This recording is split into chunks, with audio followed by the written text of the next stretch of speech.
Salam sejahtera, saya ucapkan terima kasih kepada Pak Gea yang sudah memberi saya kesempatan untuk mempresentasikan hasil jawaban UTS saya pada mata kuliah perancangan sistem otomasi. Seperti yang sudah ditampilkan kali ini, saya akan memberi presentasi mengenai perancangan sistem otomasi untuk ruang kelas TN1 di TTF di masa pandemi. Laporan ini saya susun sendiri atas nama Putri Nirma Agripina dengan nomor induk mahasiswa 18-42509-TK-46714 yang merupakan mahasiswa dari Departemen Teknik Nuklir dan Teknik Fisika Fakultas Teknik Universitas Gadjah Mada, Yogyakarta. Yang pertama, saya akan membahas mengenai informasi perancangan. Pandemi COVID-19 menyebar sejak akhir tahun 2019 hingga kini di beberapa wilayah dengan masa yang berbeda. Pemerintah Indonesia telah banyak mengeluarkan kebijakan terkait pencegahan penyebaran COVID-19 yang berdampak pada kondisi internal dan eksternal wilayah pemerintahan Indonesia. Salah satu keputusan pemerintah yang memberi dampak luas adalah kebijakan pada segmen pendidikan, baik pada komponen praktisi maupun pada komponen regulatif dan lingkungan. Kebijakan dari hulu ke hilir tersebut bersinergi dengan kebutuhan dan kepentingan pencegahan penyebaran COVID-19. Sebagai mahasiswa teknik fisika UGM, perlu memikirkan kasus berupa masalah yang akan dihadapi oleh mahasiswa maupun dosen dalam melaksanakan kegiatan pembelajaran tatap muka. Ditambah dengan syarat untuk menerapkan protokol kesehatan adalah untuk tetap menjaga jarak satu dengan yang lainnya. Diuraikan dalam buku panduan akademik Prodi S1 Teknik Fisika Ruang TN1 TNTF UGM memiliki luas 108 meter persegi dengan kapasitas 80 mahasiswa dan terletak di lantai 1 departemen. TN1 TNTF UGM merupakan sarana tempat untuk dosen memberi materi kepada mahasiswa teknik fisika maupun teknik nuklir UGM. Adanya pandemi menyebabkan harus adanya upaya dalam pencegahan penularan COVID-19. Tidak hanya dosen dan mahasiswa, namun para tenaga pengajar maupun bagian akademik yang menggunakan TN1 TNTF UGM. Data yang didapatkan hanya luas ruang TN1. Panjang dan lebar ruangan diasumsikan sebesar 14 meter dikali 7,7 meter berdasarkan data yang diperoleh dari mahasiswa Danam yang merupakan mahasiswa teknik fisika angkatan 2018. Nilai panjang dan lebar yang diasumsikan tidak akan banyak berpengaruh pada pertimbangan perancangan ini. Agar dapat membayangkan ruang kelas lebih detail, denah ruang kelas diasumsikan dan diperkirakan seperti yang ditunjukkan pada gambar 1. Ini merupakan gambar denah ruang kelas TN1. Yang kedua, identifikasi pengguna. Seiring berjalannya waktu, pandemi COVID-19 yang melanda Indonesia masih sangat mempengaruhi aktivitas sehari-hari, termasuk dalam belajar di sekolah maupun di kampus. Namun, melihat masyarakat yang sudah melakukan aktivitas seperti biasa ditambah dengan sudah banyak pasien COVID-19 yang dinyatakan sembuh, pemerintah pun bergegas agar satuan pendidikan melaksanakan pembelajaran tatap muka. Meskipun begitu, dalam pelaksanaannya tetap harus menerapkan sejumlah persyaratan. Memikirkan hal tersebut, maka penulis mengeluarkan pemikiran untuk menghasilkan upaya dalam pencegahan penularan COVID-19 dalam berjalannya pendidikan tatap muka.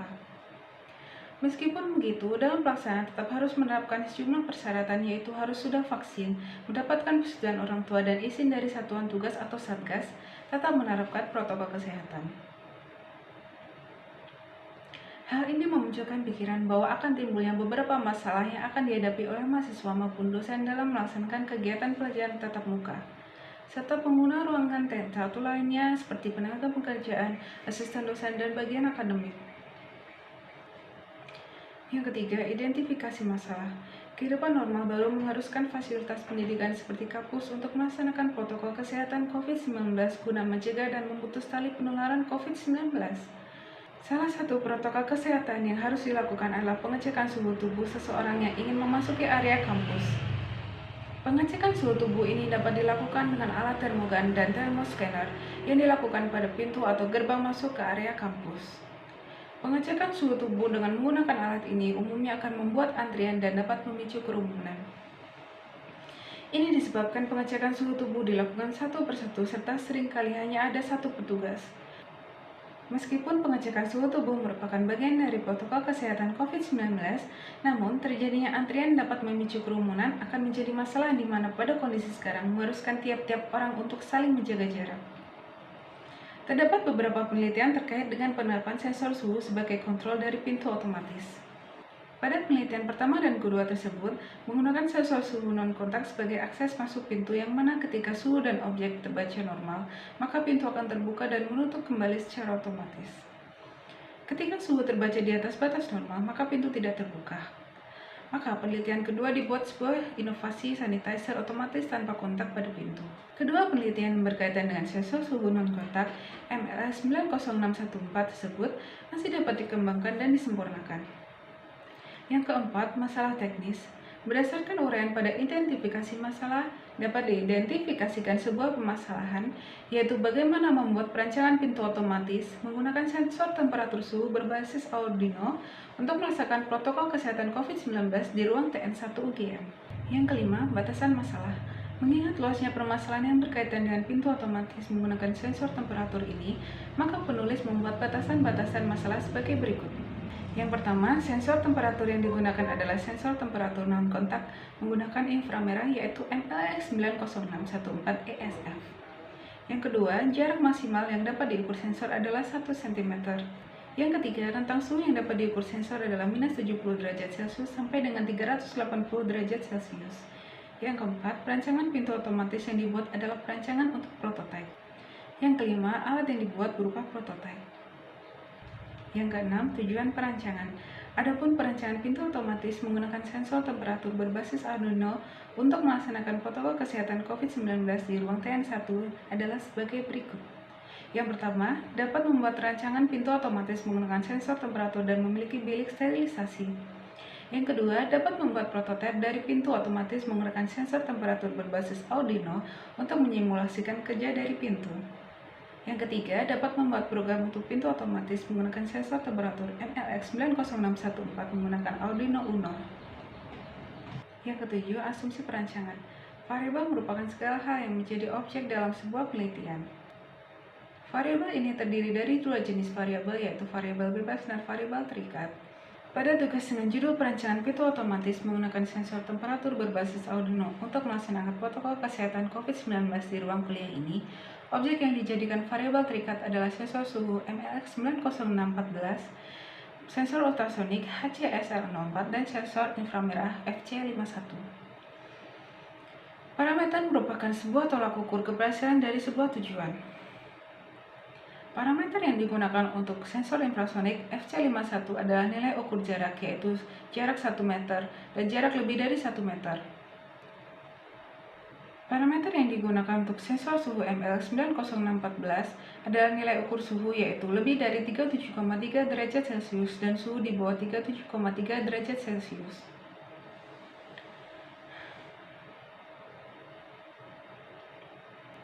Yang ke-8, berikut ini spesifikasi teknik sistem dan teknik elemen. Yang pertama, menggunakan Arduino Uno. Berikut ini adalah gambar dari Arduino Uno. Arduino Uno memiliki spesifikasi sebagai berikut.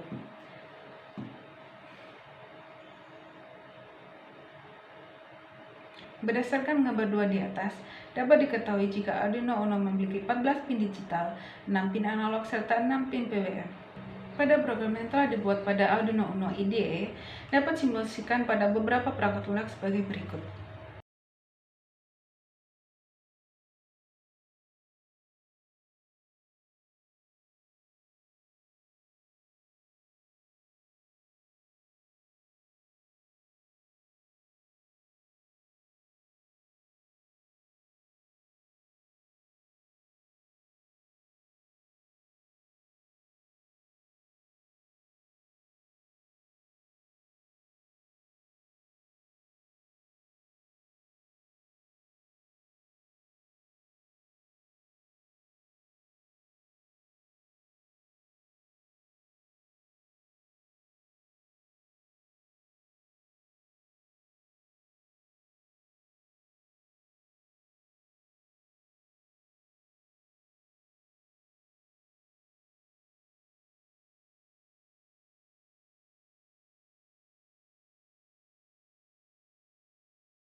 Sensor ultrasonik HCSR04.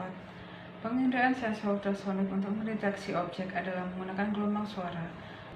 Sensor ultrasonik menghasilkan gelombang suara dengan frekuensi 40 kHz yang tidak dapat didengar manusia dikarenakan frekuensi yang dapat didengar manusia adalah 20 Hz sampai 20 kHz. Berikut ini adalah sensor ultrasonik modul HCSR04. Salah satu contoh sensor ultrasonik adalah modul HCSR04. Berikut ini adalah tabel spesifikasi sensor ultrasonic HCSR04. Sensor inframerah FC51.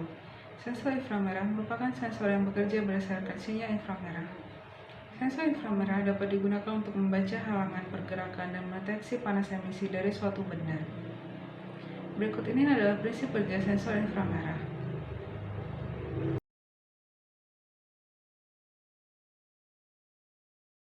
Berikut merupakan gambar sensor infrared FC51. Pada gambar di atas dapat dilihat terdapat 3 kaki pin dari modul FC51. Kaki pin FCC berfungsi sebagai sumber tegangan positif, kaki pin GND berfungsi sebagai sumber tegangan negatif, dan kaki out berfungsi sebagai masukan Arduino.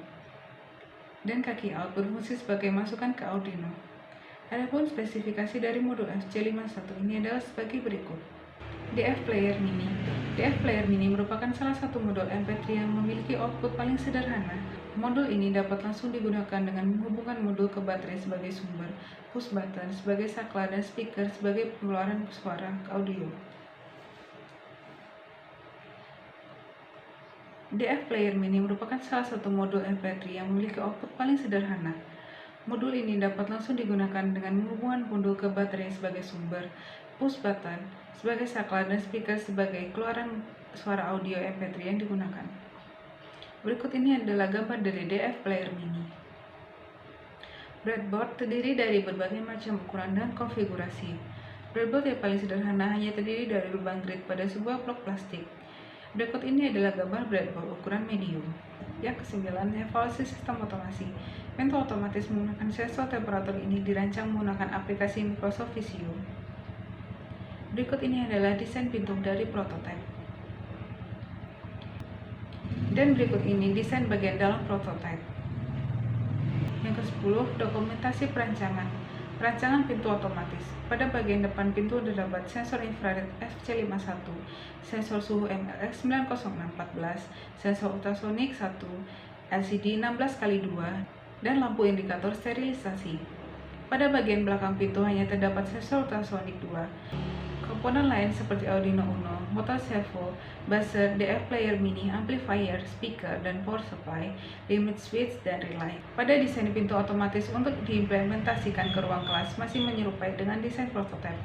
Pada komponen seperti motor pada pintu, speaker untuk alarm, serta pump spray untuk bilik sterilisasi dapat dihubungkan menggunakan relay dengan sumber listrik terpisah dari rangkaian pengendali sehingga dapat menggunakan komponen AC maupun DC.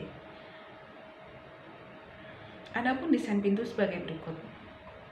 Ini merupakan desain pintu dari bilik sterilisasi. Dan ini merupakan desain pintu otomatis pada ruang kuliah.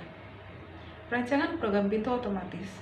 Perancangan program yang dibuat untuk pintu otomatis menggunakan sensor temperatur ini menggunakan bahasa pemrograman dari C++ dengan aplikasi Arduino IDE.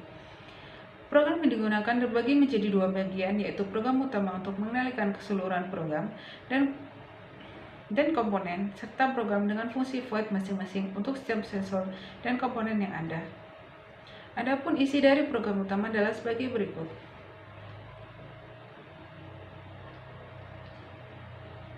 Adapun keterangan dari fungsi void program di atas adalah sebagai berikut. Yang pertama, void loop, kedua IR, ketiga SU, keempat SU2, kelima suhu buzzer, 6 LCD suhu, 7 steril, 8 player, 9 kondisi, dan 10 motor on. Berikut adalah bahan-bahan untuk pembuatan prototipe. Dan berikut cara kerja blok diagram pintu otomatis. Blok diagram di atas terbagi menjadi 3 bagian. Bagian pertama adalah masukan atau input.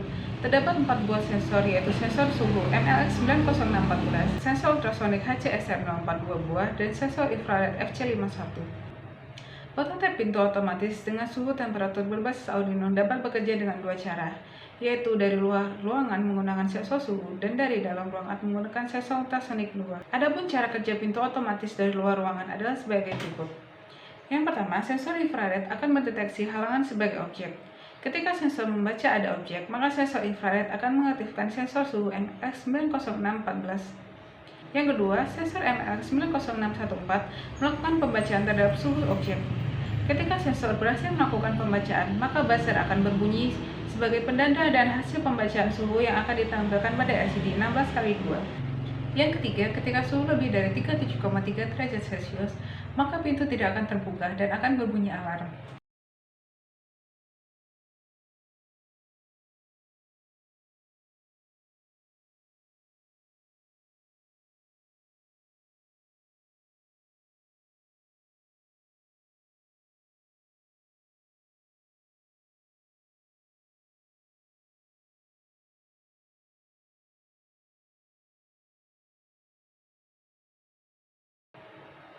Adapun cara kerja pintu otomatis dari dalam ruangan adalah sebagai berikut. Yang pertama, sensor ultrasonik 2 akan mendeteksi adanya objek. Ketika objek tersebut terdeteksi, maka motor servo akan bekerja berputar ke arah kiri sehingga pintu akan terbuka. Yang kedua, objek akan melewati pintu dan terbaca oleh sensor ultrasonik 2. Maka motor servo bekerja berputar ke arah kanan sehingga pintu akan kembali menutup. Yang ke-11, penyempurnaan perencanaan pintu otomatis. Analisis data dilakukan terhadap data-data yang terkumpul dari hasil pengujian alat. Pengujian pertama yang dilakukan adalah pengujian terhadap pembacaan sensor suhu ML90614. Pengujian ini dilakukan dengan membandingkan hasil pembacaan sensor suhu ML90614 dengan termogan yang umum digunakan untuk pelaksanaan protokol kesehatan COVID-19 per satuan detik.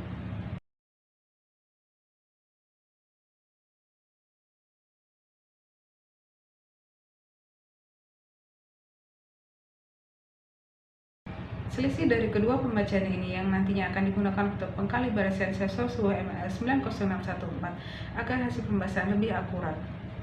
Pengujian kedua adalah pengujian pengaruh jarak ukur terhadap hasil pembacaan sensor ML90614. Pengujian ini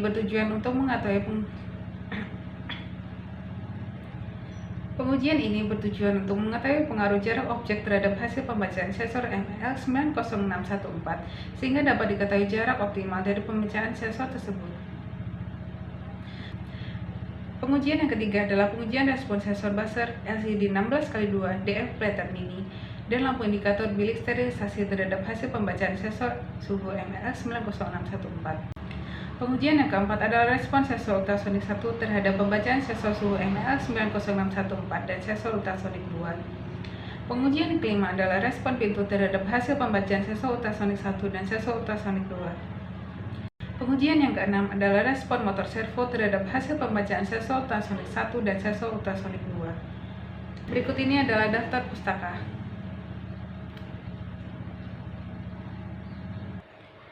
Terima kasih atas kesempatan waktu dan perhatian dari Pak Gea.